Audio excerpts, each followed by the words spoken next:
My stepmom told me to dump my boyfriend for her daughter's feelings. Now they're drowning in debt, wants my help. But I let karma handle it. Alright, so let me just dive straight into how things went down. I was 10 when my parents split up, and to say I didn't handle it well would be a massive understatement. I mean, what kid is going to take something like that well? But for me, it hit hard, real hard. Looking back, I guess they just fell out of love or whatever, but at the time, all I could see was that the two people I relied on the most suddenly didn't want to be together anymore. I remember being confused and angry all the time, lashing out at both of them, mostly at my dad, though. I couldn't explain it, but I felt like he was the one responsible for ruining everything. We went through the motions, counseling and all that, but if I'm honest, it was a waste of time. My mom was the only one who seemed like she was really trying to get me or where I was coming from. My dad, on the other hand, had this suck-it-up attitude about everything. He didn't get how much I was hurting, and if I'm being real, I don't think he cared. He was more focused on keeping it all together for himself than thinking about what I was going through. I don't know, maybe that's just how he deals with stuff. We never really connected much after that, and it felt like we were just two strangers living in the same house. I stayed mostly with my mom, which was fine by me because we were always closer. I only went to my dad's place on weekends or for short breaks. Not going to lie, I kind of dreaded those weekends. It was awkward, and I didn't feel like I belonged there anymore. But things took a turn when I was about 14. That's when my mom decided to remarry. Now, don't get me wrong, I wanted her to be happy, but her new husband, let's just call him Mike, wasn't exactly thrilled about having me around. I don't know if it was me or if he just didn't want a kid who wasn't his own in his life, but the vibes were clear, I wasn't welcome. And then, just like that, my mom made a choice. She picked her new life with him over me. I can't even begin to describe how that felt. It was like one moment she was my rock, the only one who understood me, and the next she was pushing me out of her life. She told me it was for the best and that I should live with my dad. Yeah, right, for her best, maybe. I was crushed. I felt abandoned. Like, how do you go from being the center of someone's world to being shoved aside because their new husband doesn't want to deal with you? It didn't make sense to me then, and honestly, it still doesn't now. So, I packed up and moved in with my dad and his fiancée, Olivia. Now, Olivia was a piece of work. She'd been with my dad for a while at that point, and she had this weird idea that she could just step in and be my mom or something. I wasn't having any of that. I was still reeling from being ditched by my actual mom, and here's this woman trying to act like everything was normal. I shut that down quick. I didn't need or want another mom, especially not one who didn't get me or my situation. My dad, of course, didn't really notice or care about how I was feeling. He was too busy playing happy family with Olivia to realize that I was struggling. To him, it was like I should just get over it, move on, and adjust to the new family dynamic. But how the hell was I supposed to adjust when my life had been turned upside down? Living with them sucked, plain and simple. Every day felt like I was just trying to survive in a place where I didn't belong. Olivia was always hovering, trying to get me to open up to her or do things as a family. I wasn't interested. The more she pushed, the more I pulled back. And my dad? He acted like everything was fine, like me being there was no big deal. Meanwhile, I was grieving the fact that my mom had basically ditched me for a guy who couldn't stand the sight of me. There were times when I thought about running away, just leaving and seeing where I ended up. It was that bad. But I didn't. Instead, I stayed, kept my head down, and counted the days until I could get out for good. I threw myself into school, focused on getting into college, and planned my escape that way. I figured if I could just make it to college, I'd be free. Alright, so I made it through high school without completely losing my mind, but living with Olivia and my dad was rough. Every day was just tension. Like, there was no big blow up or anything, but it was always there, that feeling that I wasn't wanted. Olivia wasn't mean to me outright, but she had this way of making me feel like I was just in the way, like everything would have been easier if I wasn't around. She never said it, but I could feel it. And then there was Jess, her daughter. Now, Jess wasn't the issue at first. She was alright. We weren't close, but she wasn't a total brat or anything. It was just awkward because Olivia would constantly go out of her way to make sure Jess was the center of everything. Like, Jess got special treatment for everything. Olivia was constantly pulling strings to make her life easier, sports teams, school plays, whatever Jess wanted, Olivia would make it happen. And Jess? She kind of just went along with it. She wasn't exactly spoiled rotten, but she didn't push back either. She just accepted that her mom was going to smooth everything over for her, no matter what. Meanwhile, I was just in the background, trying to stay out of the way and not cause any drama. Living with them was like living in someone else's home. My dad had his own life with Olivia, and I was just there. I mean, sure, I had a room, but it never felt like mine. It was more like a guest room where they just let me crash. I tried to keep busy with school and avoided being home as much as possible. I'd hang out at friends' places or stay late at the library, basically doing anything to not deal with being at the house. But then things started to get complicated when Jess started acting weird. It was like overnight she went from just being Olivia's daughter who I tolerated to this person who was constantly hovering around whenever I brought someone over, especially when it was Ethan. Yeah, I know I haven't mentioned him yet, but this is where he comes into the picture. So, Ethan and I started dating when I was in college. We were both studying at USC, and things were going well between us. He's a good guy, and I really liked him. Naturally, I started bringing him over to my dad's house sometimes, and at first it was fine. But then, out of nowhere, Jess started acting all weird around him. Like, she'd get super shy and quiet, which wasn't her usual vibe at all. At first, I didn't think too much of it. I just figured maybe she was having a bad day or whatever. But it didn't stop. Every time Ethan came over, Jess would be all flustered, like a middle schooler with a crush. She'd hang around when we were trying to talk, asking him random questions and just being there. It started to get really awkward, but I didn't want to make a big deal out of it. I figured it would blow over eventually, right? Wrong. It only got worse. Jess was straight up obsessed with Ethan. She started making excuses to be in the same room as us, or she'd just randomly show up when we were hanging out. I even caught her staring at him a few times. It was super uncomfortable, and I didn't know how to handle it at first. I mean, what was I supposed to do? Tell my dad that his fiancée's daughter had a crush on my boyfriend? That wouldn't end well, and I knew it. So, I tried to handle it myself. I pulled Jess aside one day and straight up asked her if she had feelings for Ethan. She looked like she wanted the ground to swallow her up, but she didn't deny it. She didn't even say anything, just kind of nodded and avoided eye contact. I told her that this was really weird and awkward for me, and she needed to back off. I thought that would be enough to put an end to it, but nope. If anything, it got worse. Jess started acting all dramatic after that. Her grades slipped, and she was moping around the house like she was heartbroken. I'd hear her crying in her room at night, and Olivia, being Olivia, noticed, of course. She had to get involved. Instead of talking to Jess like a normal parent, Olivia decided that it was somehow my fault that Jess was a mess. She cornered me one day in the kitchen and accused me of flaunting my relationship with Ethan to make Jess feel bad. Like, seriously?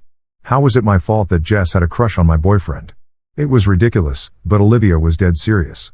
She told me I needed to be more considerate and suggested that maybe I shouldn't bring Ethan around anymore, for Jess's sake. Yeah, no, that wasn't happening. I told her flat out that I wasn't going to stop seeing Ethan just because Jess had a thing for him. If anything, Jess needed to learn how to deal with her feelings like an adult, not expect me to bend over backward to make her feel better. Olivia didn't like that answer, and she went straight to my dad about it. Now, my dad's always been the kind of guy who avoids conflict, so of course he tried to play peacemaker. He sat me down one night and gave me this whole speech about how I needed to be more understanding and that maybe I should take a break from seeing Ethan for a while, for the sake of the family. I couldn't believe what I was hearing. My dad was seriously suggesting I break up with my boyfriend just because Jess had a crush on him? I laughed in his face.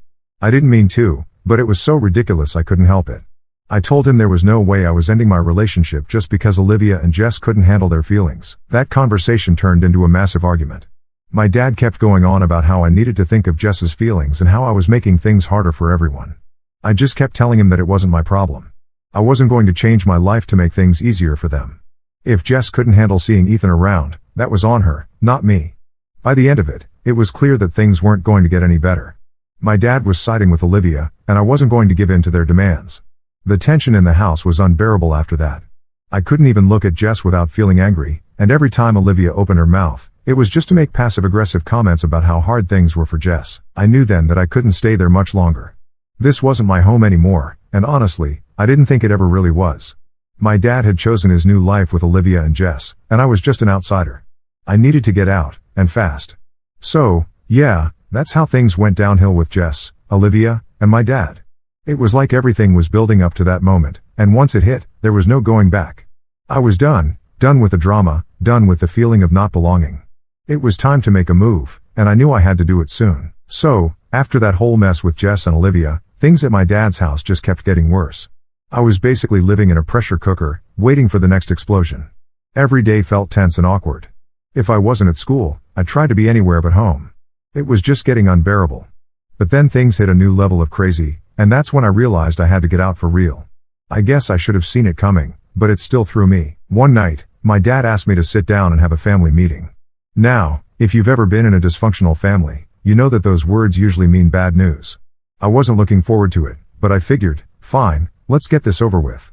We all sat down in the living room, me, my dad, Olivia, and Jess, and honestly, from the looks on their faces, I knew this was going to be some sort of intervention. My dad started off with this whole speech about how the tension in the house was affecting everyone, how we all needed to figure out a way to get along better. I didn't say anything, just nodded along, waiting for him to get to the point. Then Olivia jumps in. She starts talking about how Jess has been struggling lately, which I already knew, and that the situation with Ethan wasn't helping. And I'm just sitting there thinking, great, here we go again. But instead of going down the usual path of blaming me, she drops this bomb on me. We think it would be best if you took a break from seeing Ethan for a while. I swear I almost laughed again. Like, seriously? This again? But she wasn't done.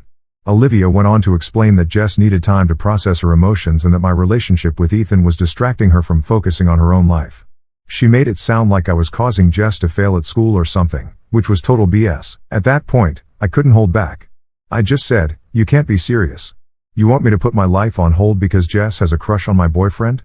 How is that my problem? Olivia didn't like that at all. She got this tight look on her face, and my dad jumped in to back her up, saying that they weren't asking me to break up with Ethan, just to give things some space. I told them flat out that it wasn't happening. There was no way I was going to stop seeing Ethan just because Jess couldn't handle it. If she had a problem, she needed to deal with it, not make it everyone else's issue. The room went dead silent after that. You could cut the tension with a knife. Jess, who had been staring at the floor the whole time, suddenly looked up at me with tears in her eyes. I'm sorry, she whispered. I didn't mean for it to get this bad. I wasn't expecting that. I mean, I knew Jess had a thing for Ethan, but seeing her like that, so genuinely upset, made me pause for a second. But then Olivia jumped back in, twisting the knife by saying, we just want what's best for everyone, especially for Jess. We all need to make sacrifices sometimes for the good of the family. At that point, I'd had enough. Sacrifices? I snapped. What have you sacrificed, Olivia? All I've done since I moved in here is try to stay out of your way. I've given up enough. I'm not giving up Ethan too. My dad didn't say anything for a long moment. He just sat there, looking tired and defeated, like he didn't even want to be part of this conversation anymore. Finally, he sighed and said, we're just trying to make things work. That's all. We don't want to force you to do anything, but we can't keep living with this tension. I stared at him, wondering how he couldn't see how messed up this whole situation was. I'd always known he wasn't the best at handling emotions, but this was a whole new level of avoidance. Instead of dealing with the real problem, they were all just putting the blame on me. I stood up, and that's when I said it, I can't do this anymore. I'm done. The words just came out, but as soon as I said them, I knew it was the truth. I couldn't stay there any longer. Living with them wasn't healthy. It was making me angry and resentful, and I deserved better than that. I didn't know where I was going to go or how I was going to make it work, but I couldn't stay there. Olivia looked at my dad like she couldn't believe I'd actually said it. Jess just sat there, her face crumpled in on itself, looking miserable. And my dad? He didn't even try to stop me. He just nodded, like he expected it. Then my dad said, if you don't break up with Ethan, I can't let you live here. Fine, I said. I'll be out by the end of the week. And that was that. I left the room, went to my room, and started packing. I didn't even know where I was going, but I started putting stuff into boxes anyway. Part of me was angry, but another part of me just felt relieved. I didn't have to deal with their crap anymore. I could just walk away and leave it all behind. Over the next couple of days, I packed up everything I owned. I barely spoke to anyone in the house. Olivia acted like she didn't care, and Jess kept to herself, probably embarrassed about the whole thing. My dad tried to talk to me once, but it was just more of the same, him trying to make peace without actually fixing anything. I didn't tell him where I was going when I left. I didn't think he even cared. The day I moved out, I loaded up my car, looked back at the house one last time, and then I drove off. I didn't look back. Leaving wasn't easy. I was scared and uncertain about what would happen next, but I also knew that staying in that house wasn't an option anymore. My dad had made his choice.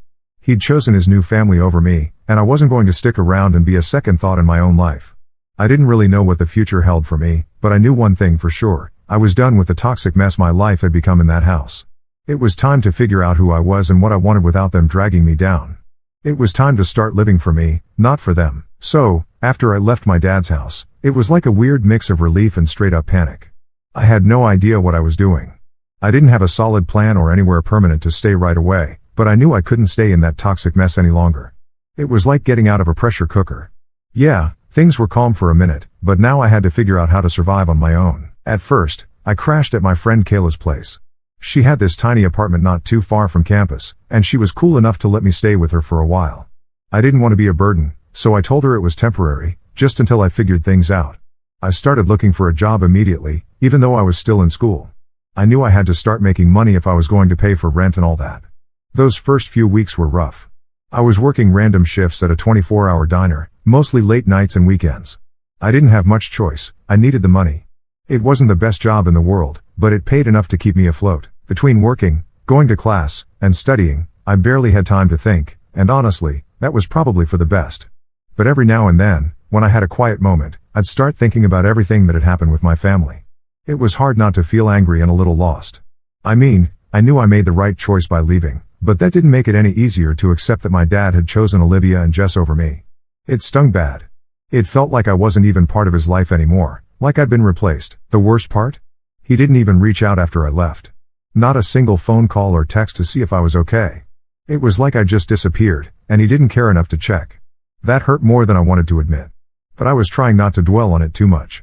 I had to focus on building my own life now, without relying on him. After about a month of couch surfing at Kayla's, I finally found a tiny studio apartment that I could afford. It wasn't much, just a small room with a bathroom and a kitchenette, but it was mine. It felt good to have my own space, somewhere I didn't have to walk on eggshells all the time.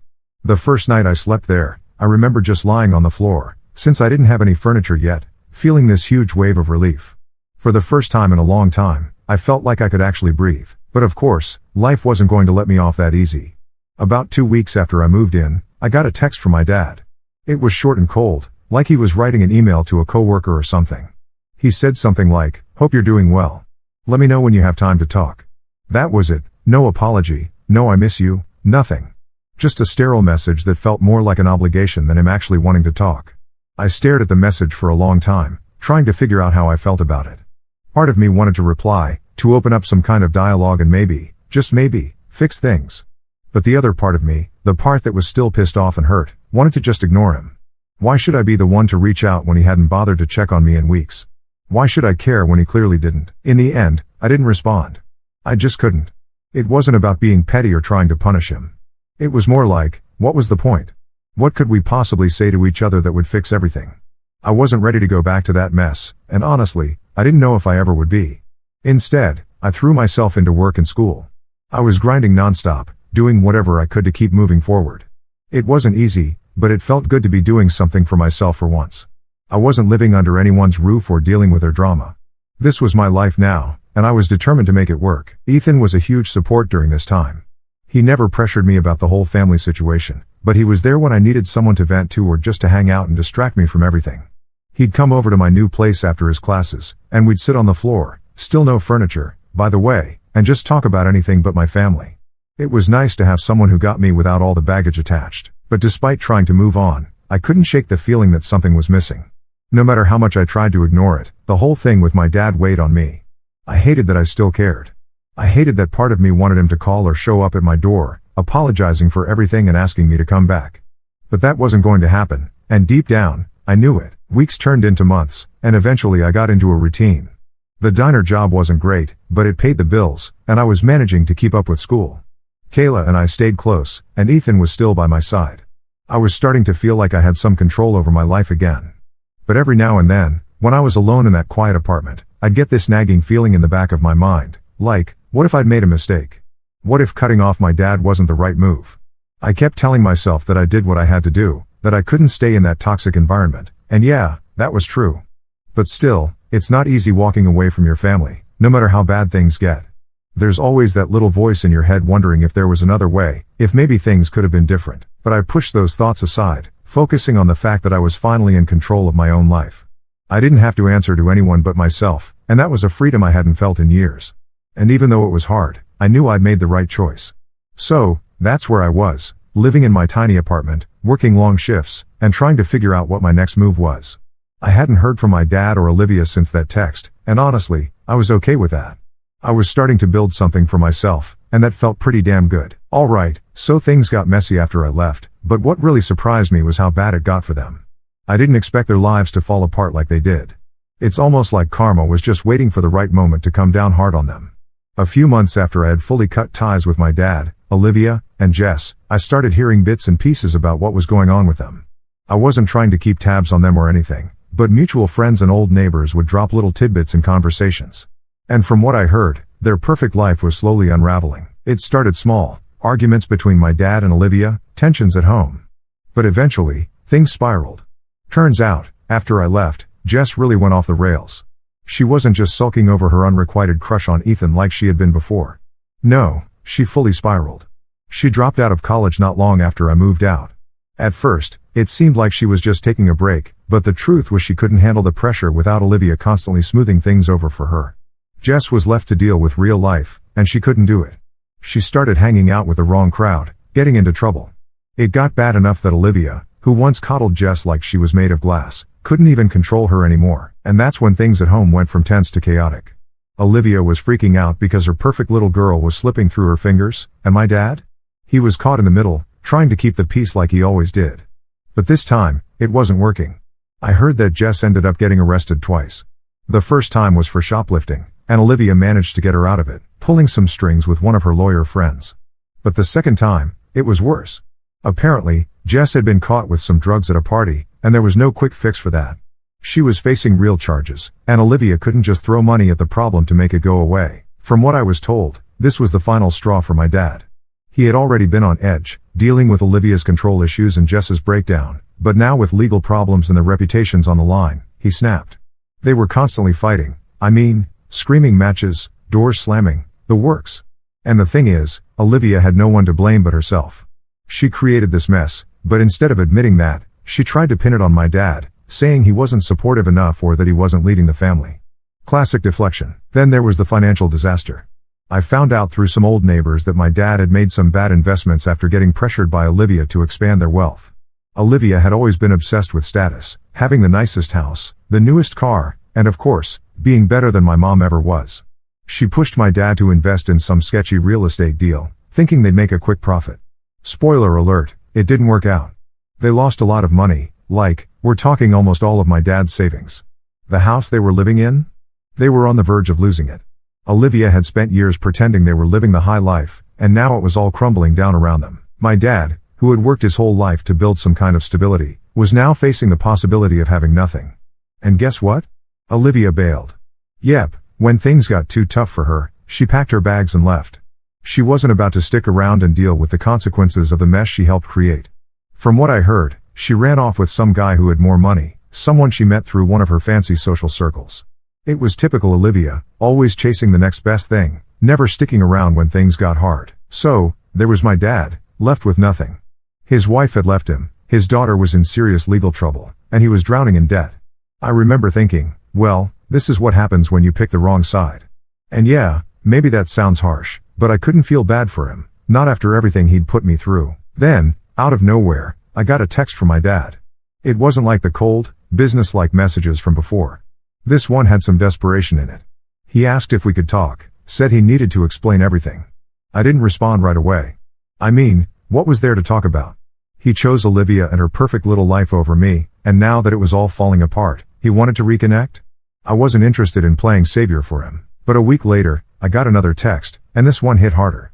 He was asking for help, financial help. Can you believe that? After everything that happened, he had the nerve to ask me for money. Said he was in a tough spot and that he didn't know where else to turn. I stared at that message for a long time, just trying to wrap my head around it. I guess that was his last play. Olivia was gone, Jess was a wreck, and now he was broke. The guy who had never really been there for me, who chose his new family over his own daughter, was asking for a lifeline. It was hard to believe, but at the same time, I wasn't shocked. When you build your life on someone else's terms, it falls apart just as easily. I didn't respond. I couldn't. There was nothing left to say. He made his choices, and now he had to live with them. It was kind of poetic in a way.